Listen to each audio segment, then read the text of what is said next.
नमस्कार, मी पूजा. टॉक टाईममध्ये आपल्या सगळ्यांचं मनपूर्वक स्वागत. आजचा आपला विषय असणार आहे टेस्ट ट्यूब बेबी बाबत समज आणि गैरसमज. आणि याच विषयावर आज आपल्याला मार्गदर्शन करणार आहेत डॉक्टर सत्येंद्र प्रभू. सगळ्यात आधी मी तुम्हाला डॉक्टरांची थोडक्यात ओळख करून देते. डॉक्टर सत्येंद्र प्रभू यांच्याबद्दल बोलायचं झाल्यास डॉक्टर साधना देसाई, डॉक्टर कुसुम जवेरी आणि डॉक्टर इंदिरा हिंदुजा यांच्यासोबत प्रशिक्षण घेतल्यानंतर डॉक्टर सत्येंद्र प्रभू यांनी ठाणे आणि मुंबई इथल्या IVF केंद्रामध्ये गेल्या 15 वर्षांमध्ये वंध्यत्व आणि पुनरुत्पादन अभ्यासामध्ये विशेष प्रावीण्य जे आहे ते संपादन केलेलं आहे. त्याचप्रमाणे सगळ्यात महत्त्वाचं म्हणजे स्वभावाने एक प्रेमळ व्यक्ती आणि त्यांचे मैत्रीपूर्ण वागणं जे आहे ते रुग्णाला पूर्णपणे आराम मिळवून देत असतं आणि तोच त्यांना नेहमी चांगला प्रतिसाद सुद्धा देत असतं. त्याचप्रमाणे रुग्ण आणि त्यांच्या सहकार्याने गेल्या 15 वर्षात 7500 पेक्षा जास्त IVF प्रक्रियांशी संबंधित डॉक्टरांनी प्रक्रिया आतापर्यंत केलेल्या आहेत. त्याचप्रमाणे डॉक्टर प्रभू भारत आणि परदेशात डझनभर IVF केंद्रासाठी सल्लागार सुद्धा आहेत आणि त्यांनी अनेक स्त्रीरोग तज्ज्ञांना त्यांचं IVF केंद्र जे आहे ते स्वतंत्रपणे सुरू करण्यासाठी विशेष अशी मदत सुद्धा केलेली आहे. डॉक्टर प्रभू सर्वात कठीण प्रजनन करण्यामध्ये यशस्वी होण्यासाठी दृढ निश्चय सुद्धा आणत असतात आणि स्वतःच गर्भधारणा करण्यासाठी ते अनेक जोडप्यांना प्रेरणा सुद्धा देत असतात. तर असेच हे सत्येंद्र प्रभू सध्या आपल्या स्टुडिओमध्ये आलेले आहेत. त्यांचं स्वागत करूया आणि लगेचच आजच्या आपल्या विषयाला सुरुवात करूया. तर सगळ्यात आधी आमच्या स्टुडिओमध्ये आपलं मनपूर्वक स्वागत सर. नमस्कार. सगळ्यात पहिला प्रश्न माझा असा आहे की टेस्ट ट्यूब बेबी बाबत समज आणि गैरसमज हा खरं तर आजचा आपला विषय आहे. सगळ्यात पहिला प्रश्न आहे, IVF म्हटलं की लोकांच्या मनात अनेक शंका कुशंका असतात आणि IVF म्हटलं की असं म्हटलं जातं की हे खरंच आपण निसर्गाच्या विरोधात जाऊन करतोय का? काय सांगता येईल? मला वाटतं हा कार्यक्रमच सांगू शकतो की खरंच हे निसर्गाच्या विरोधात असतं की निसर्गाला धरून हे सगळं केलं जातं. खरं बघायला गेलो तर मेडिकल सायन्स हे निसर्गाच्या मागेच चाललेलं असतं. ज्या गोष्टी निसर्गात नेहमी होतात, जेव्हा नाही व्हायला लागले की आपण त्याला वंध्यत्व म्हणतो आणि ते आपल्याकडे येतात. टेस्ट ट्यूब बेबी हे ट्रीटमेंट जे आहे तसंच डेव्हलप झालेलं आहे की ज्याच्यात ज्या गोष्टी स्त्रीच्या अंगात होऊ शकत नाही ते आपण काही भाग स्त्रीच्या अंगाबाहेर करतो, जे लॅबोरेटरी म्हणतो, आणि तिथे स्त्रीबीज जे फलित करून तयार करून जे भ्रूण तयार होतं ते गर्भपिशवीच्या आत परत टाकतो. बघायला गेलो तर जवळपास 70% जे काम आहे ते स्त्रीच्या अंगातच असतं. फक्त काही भाग जे 20 ते 30% भाग आहे ते लॅबोरेटरीच्या आत होतं. त्यामुळे हे निसर्गाविरुद्ध तर नक्कीच नाही आहे, उलट आपण फक्त निसर्गाची काही मदत करतो. त्यामुळे त्याबाबत लोकांना घाबरायची गरज नाहीच. नक्कीच. ज्याप्रमाणे तुम्ही मला वाटतं सगळ्यात महत्त्वाची गोष्ट जी म्हणालीत की विज्ञान जे आहे ते निसर्गाला धरूनच चाललेलं असतं आणि IVF सुद्धा निसर्गाशी संबंधितच एक प्रक्रिया आहे. फक्त काहीशी प्रक्रिया त्या महिलेच्या शरीराबाहेर होत असते आणि बाकीची सगळी प्रक्रिया जी नॅचरल पद्धतीने होत असते ती तशीच होत असते. सगळ्यात महत्त्वाचा प्रश्न आता असा असतो की IVF म्हणजे नेमकं काय केलं जातं, याबाबत काय सांगू शकता? IVF म्हणजे जर खरं बघायला गेलं त्याला इन विट्रो फर्टिलायझेशन म्हणतो की ज्याचा अर्थ स्त्री बीज जे आहे ते फलित केलं जातं अंगाबाहेर. त्यासाठी आपण काय करतो, स्त्रीला जे आहे काही गोळ्या काही इंजेक्शन्स देतो ज्याच्यामुळे तिच्या अंगात जवळपास 8 ते 10 बीज वाढवले जातात आणि ते आपण स्टडी करतो सोनोग्राफीद्वारा, ब्लड टेस्टद्वारा, आणि एकदा ते बीज तयार झाले की मग तिला पूर्णपणे भूल देऊन ते लॅबोरेटरीमध्ये तिच्या अंगाबाहेर बीज काढले जातात. ते बीज तिच्या नवऱ्याच्या शुक्राणू त्यातले चांगले शुक्राणू घेऊन ते फलित केले जातात आणि 2 ते 5 दिवस लॅबोरेटरीमध्ये वाढवले जातात. हे तयार झालेले बीज जे आहेत गर्भपिशवीच्या आत परत सोडले जातात. नॉर्मली आपण 8 ते 10 बीज वाढवतो, त्यातले जर सोडायचं म्हटलं तर आपण 2 किंवा 3 बीज सोडतो आतमध्ये. उरलेले बीज राहिले चांगले असतील तर ते आपण फ्रीजिंग करतो आणि त्या याच्याने फायदा हा होतो की समजा पहिल्या प्रयत्नात यश नाही मिळालं तर ते पुढचे बीज आपण पुढच्या महिन्यात किंवा 2 महिने सोडून जेव्हा ते जोडपं तयार असेल ते परत आपण प्रयत्न करू शकतो. तर हा थोडक्यात म्हणजे IVF. नक्कीच. IVF म्हणजे काय हे तर आपण जाणून घेतलं. मात्र IVF मध्ये बऱ्याचदा असं म्हटलं जातं की अज्ञात शुक्राणू आणि अंडी जी आहेत ती वापरली जातात. तर हे कितपत खरं आहे किंवा याबाबत काय म्हणता येईल आपल्याला? खरंच हा समज आहे की गैरसमज आहे? हा खरं बघायला गेलो तर गैरसमज आहे. कारण कुठल्याही जोडप्याला जर आपण बाहेरचे शुक्राणू म्हणा किंवा बाहेरचे बीज वापरायचं जर वेळ आली तर ते आधी त्यांच्याशी बोललं जातं. त्यांचा सल्ला आम्ही जे काउन्सिलिंग म्हणतो ते केलं जातं. त्यांचं लिखित कन्सेंट घेतली जाते आणि मगच आपण ती प्रक्रिया करू शकतो. जे अनोळखी म्हणतो आपण की स्त्रीबीज किंवा शुक्राणू वापरले जातात, हे कायद्याने आम्ही तसं वापरलं जातं. कारण कायदा सांगतो की ओळखीच्या किंवा नात्यातल्या बीज किंवा शुक्राणू वापरू नये, कारण पुढे जाऊन हे कॉम्प्लिकेशन्स क्रिएट करू शकतात. तर अनोळखी लोकांचेच स्पर्म किंवा स्त्रीबीज घेतले जातात, पण विथ कन्सेंट.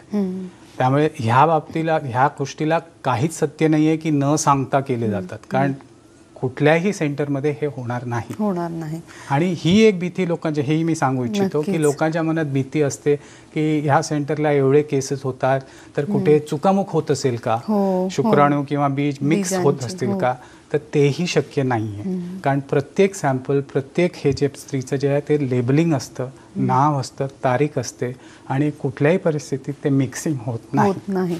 नक्कीच. मला वाटतं आणि याच्याच बद्दल लोकांच्या मनात खूप शंका असतील किंवा खूप प्रश्न आम्हाला नेहमीच विचारला जातो आणि ह्याचं उत्तर आम्हाला दरवेळेला असंच द्यावं लागतं, प्रत्येक जोडप्याला द्यावं लागतं. नक्कीच. त्याचबाबत मला असं विचारायचं आहे की IVF म्हटलं की असं म्हटलं जातं की आता एका महिलेने जर का IVF केलंय तर मग बऱ्याचदा लोक असं म्हणतात की IVF केलंय ना तर तुला जुळी मुलं होणार किंवा तिळी मुलं होणार, म्हणजे एकापेक्षा जास्त मुलं तुला होणार. यामध्ये कितपत तथ्य आहे, काय सांगता येईल तुम्हाला?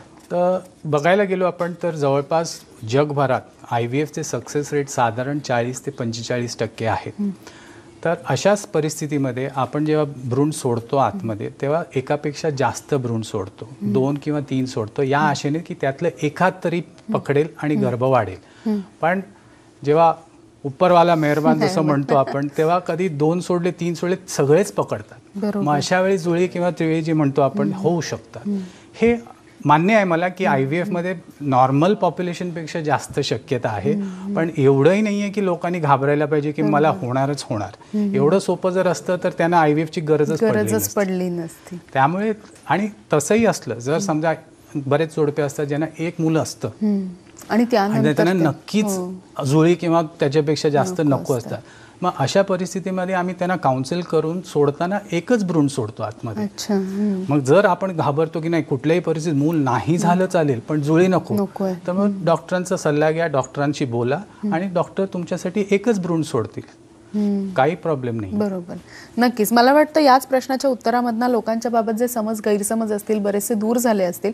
त्याचप्रमाणे आणखीन एक गैरसमज किंवा समज म्हणता येईल लोकांच्या मनातल्या की IVF हे आपल्याला पुन्हा पुन्हा करावं लागतं, म्हणजे IVFचे जे सायकल्स आहेत ते एकदा केल्यानंतर सक्सेस होत नाहीत असं बऱ्याचदा म्हटलं जातं. काय सांगू शकता, हे खरं आहे की खोटं आहे?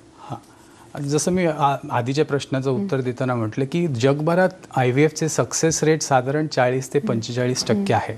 याचा अर्थ जर 100 बायकांनी प्रयत्न केला तर फक्त 40 ते 45 पहिल्या प्रयत्नात यशस्वी होतील. बाकीचे 55 बायकांना परत प्रयत्न करावा लागतं. पण ही मनाची तयारी आम्ही आधीपासून त्यांच्यात घालतो, कारण सगळ्यांचं यश मिळेल हे आम्हालाही माहिती नसतं किंवा त्यांचं यशस्वी होईलच हेही आम्हाला माहिती नसतं. आम्ही फक्त प्रयत्न करू शकतो. त्यामुळे तयारी आम्ही मनाची करतो की तुम्हाला 2 किंवा 3 प्रयत्नाची गरज पडू शकते. पहिल्या याच्यात झालं तर लकी आहात, उत्तम, पण जर नाही तर निराश होऊ नका, कारण परत करू शकता. आणि ओव्हरऑल जर जगभरात बघितलं तर जेव्हा मल्टिपल सायकल्स करतो किंवा 2 किंवा 3 प्रयत्नात जवळपास 80 ते 85% बायका गरोदर राहतात. त्यामुळे जिद्द धरून त्याच्या मागे लागणं हेही गरजेचं आहे. नक्कीच.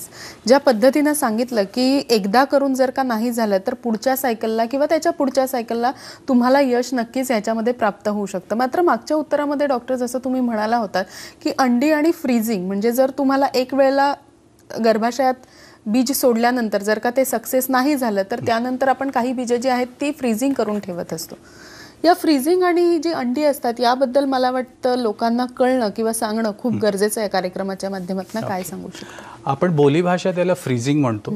टेक्निकली दिस इज कॉल्ड, ह्याला क्रायो प्रिझर्वेशन म्हणतो, की जिथे जे शुक्राणू म्हणा किंवा स्त्रीबीज म्हणा किंवा तयार भ्रूण जे आहे ते आपण एवढं थंड करून ठेवतो, जसं आपण डीप फ्रीजमध्ये ठेवतो, की ते ज्या स्थितीमध्ये असतील त्याच स्थितीमध्ये राहतील आणि हे तसे वर्षानुवर्ष राहू शकतात.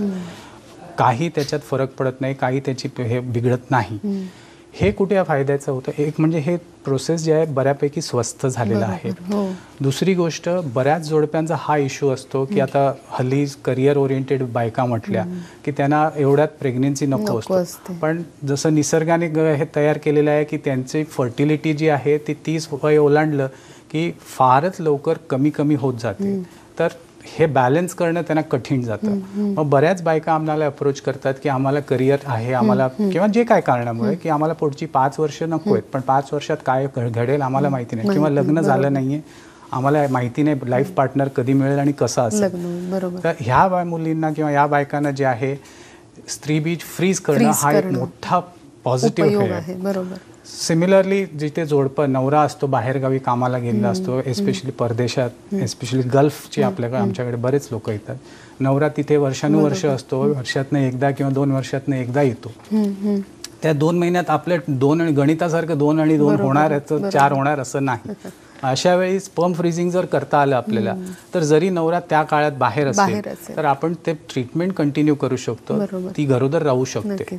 हे एक दुसरं. आणि तिसरं जे आपण अगोदर बोललो की आपण 8-10 बीज जेव्हा IVF केल्याने वाढवलं, चांगले भ्रूण आहेत, आपल्याला टाकावेसे वाटणार नाही, फॅसिलिटी आहे, आपण फ्रीजिंग करू शकतो. हे फक्त फेलियरच्या दृष्टीने उपयोगी नाहीये, हे ह्या दृष्टीने बरेच आमच्याकडे केसेस होतात की ज्यांचं पहिलं सक्सेस झालं पण एक्स्ट्रा एम्ब्रियोज फ्रीज झालेले आहेत, 2 वर्षांनी येतात, 3 वर्षांनी येतात. नक्कीच मला या सगळ्याबद्दल सुद्धा जाणून घ्यायचं आहे. आणि त्याचप्रमाणे IVF स्वस्त आहे की महाग आहे हा सुद्धा लोकांचा एक मोठा प्रश्न आहे, त्याबद्दल सुद्धा जाणून घेऊया. मात्र एका छोट्याशा विश्रांतीची वेळ झाली आहे, लगेचच भेटतोय. तुम्ही कुठेही जाऊ नका, पाहत राहा टॉक टाइम.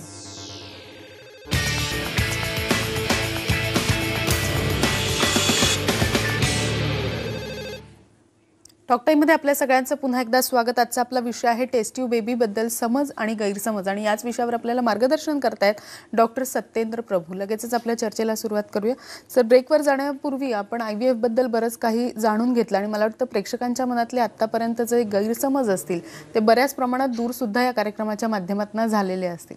पुढचा प्रश्न असा होता माझा की IVF म्हटलं की लोकांच्या मनात आणखीन एक प्रश्न येतो, तो म्हणजे असा की IVF ही प्रक्रिया इतकी मोठी आहे, तर मग ह्याचं कॉस्टिंग कसं असेल, ही महाग असेल का स्वस्त असेल, याबद्दल लोकांना काय सांगू? जेव्हा IVF नवीन आलेलं तेव्हा खर्च भरपूर असायचा, पण हल्ली बऱ्याचशा गोष्टी ज्या आहेत ते स्वस्त होत चाललेत, कारण जसं जास्त क्वांटिटी केसेस व्हायला लागले तर कॉस्टिंग नॅचरल कमी येतं.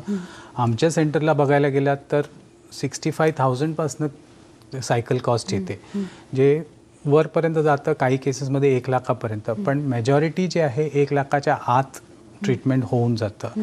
हे काय हल्लीच्या दिवसात फार महाग म्हणता येणार नाही. हो, थोडंशी तयारी करावी लागते, थोडंसं बजेट्स आपल्याला ॲडजस्ट करावे लागतील, पण नक्कीच करता येईल.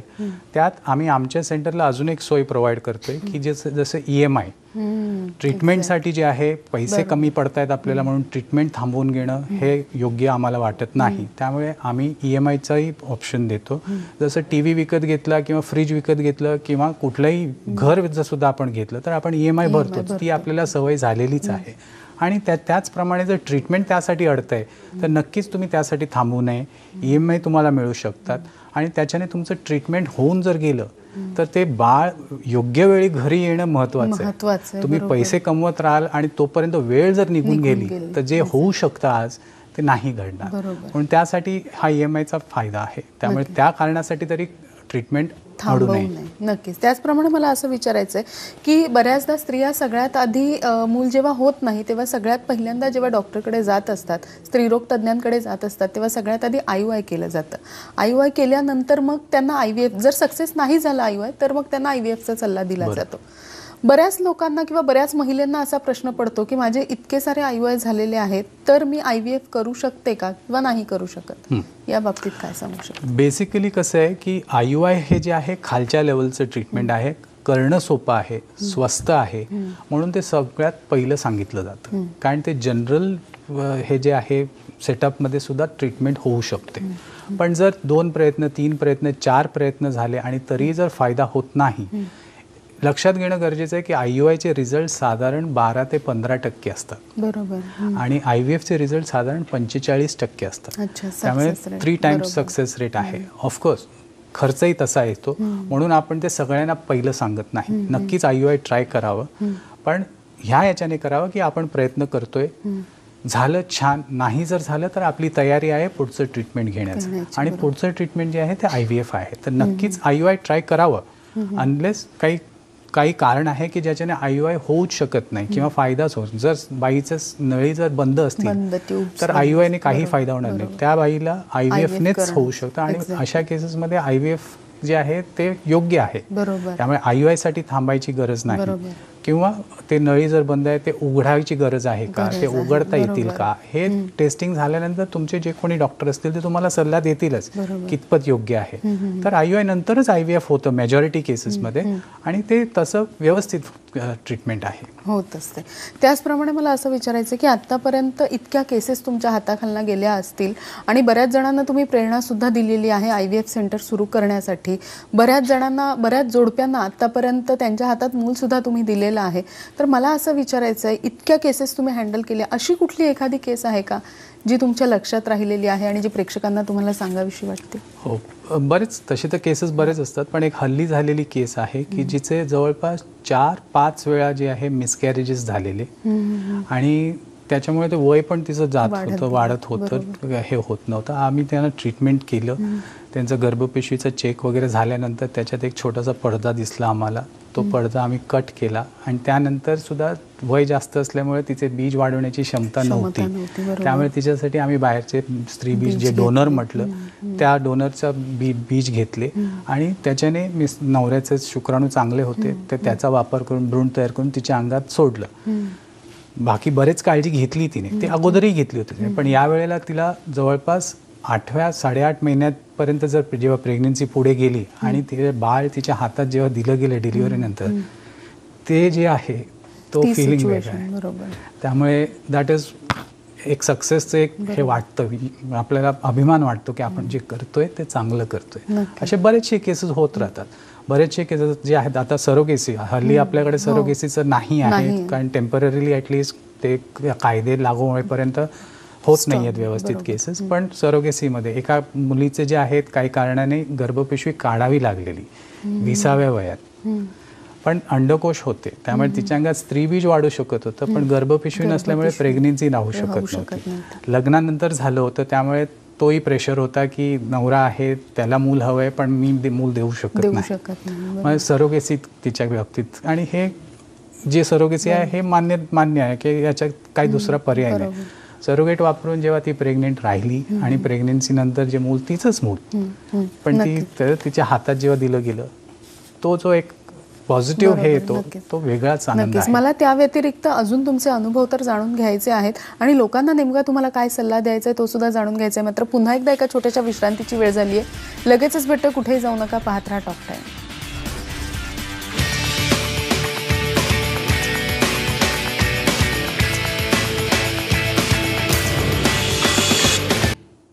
टॉक टाइममध्ये आपल्या सगळ्यांचं पुन्हा एकदा स्वागत. आजचा आपला विषय आहे टेस्ट्यूब बेबीबाबत समज आणि गैरसमज, आणि याच विषयावर आपल्याला मार्गदर्शन करत आहेत डॉक्टर सत्येंद्र प्रभू. लगेचच चर्चेला सुरुवात करूया. सर, ब्रेकवर जाण्यापूर्वी तुम्ही ज्या पद्धतीनं सांगितलं की IVF कशा पद्धतीनं केलं जातं आणि फ्रीजिंग म्हणजे नेमकं काय असतं, आता हे जाणून घ्यायचं आहे, जर या कार्यक्रमाच्या माध्यमातून ज्या जोडप्यांना, अशा जोडप्यांना ज्यांना मूल नाही आहे आणि ज्यांना IVF करण्याची इच्छा आहे, या कार्यक्रमाच्या माध्यमातून काय सल्ला, आणि दुसरी एक गोष्ट म्हणजे तुमच्या सेंटरचं जर का काही वैशिष्ट्य सांगायचं असेल तर काय सांगाल? पहिली गोष्ट म्हणजे मी सांगू इच्छितो की IVF हा शेवटचा पर्याय असा ठेवू नये. ते दिवस गेले की जेव्हा खर्च नाही परवडत किंवा हे नाही आपल्याला जमणार, हे विसरून जा. जर गरजेचं आहे तर त्यासाठी जे काय हातपाय मारायचे जरूर मारा, आणि वेळ निघून जाईपर्यंत वाट बघू नका. आधी कसं असायचं, वयाच्या 40व्या वयात किंवा बायका जर आल्या तर ते ट्रीटमेंट करणं कठीण आहे.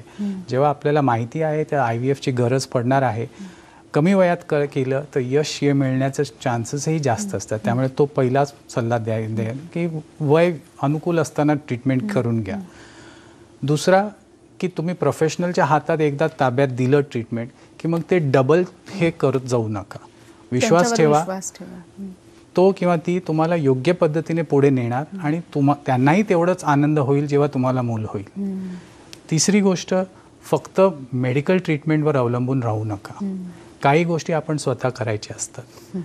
Lifestyle management, stress management, dietary management, या गोष्टींमध्ये तुम्हाला फक्त सल्ला देऊ शकतात डॉक्टर, करू शकत नाही तुमच्यासाठी. तर ह्या गोष्टी तुम्ही स्वतः करा. हेल्दी लाईफस्टाईल ठेवलं तर बऱ्याचशा गोष्टी हे होतात. तिसरं, एक पॉझिटिव्ह ॲटिट्यूड असणं गरजेचं आहे. आपण घाबरतच गेलो किंवा नेगेटिव्ह ह्याच्याने माझं होणारच नाही या विचाराने जर गेलो तर ज्या घडणाऱ्या गोष्टी आहेत तेही कधी कधी घडत नाही. पॉझिटिव्ह अप्रोचने जा, नक्कीच फायदा होईल. आणि चौथी गोष्ट, एक हेलन केलरचं स्टेटमेंट आहे, when God closes one door he opens 100 others. तर त्याच्यावर विश्वास ठेवा. समजा हा पर्याय तुमच्यासाठी नाही आहे तर नक्कीच दुसरा कुठला तरी पर्याय निघेल आणि त्यासाठी तुम्ही प्रयत्न करत राहा. प्रयत्न करणं हे गरजेचं आहे. लॉटरी घ्यायला जरी गेलो तर तिकीट घेतल्याशिवाय तुम्हाला लॉटरी लागू शकत नाही. घरी बसल्या बसल्या लॉटरी लागणार नाही. तर प्रयत्न करा, नक्कीच कुठला ना कुठला मार्ग निघेल. हे मी नक्कीच प्रेक्षकांना सांगावं असं वाटतं. आणि जर तुमच्या सेंटरबद्दल सांगायचं असेल तर थोडक्यात. ह्या आम्ही एवढ्या वर्षात जो आमचा अनुभव आहे त्याचा नक्कीच आम्हाला असं वाटतं की लोकांना फायदा व्हावा. तर आम्ही एक सोय केलेली आहे की कुठल्याही जोडप्याला कुठेही असतील तर तुम्हाला जर एक सेकंड ओपिनियन हवं असेल किंवा काउन्सिलिंग हवं असेल, हे फ्रीमध्ये आम्ही देऊ शकतो. तुम्ही तुमचे डॉक्युमेंट्स जे आहेत, ट्रीटमेंटचे हे जे आहे पाठवून द्या.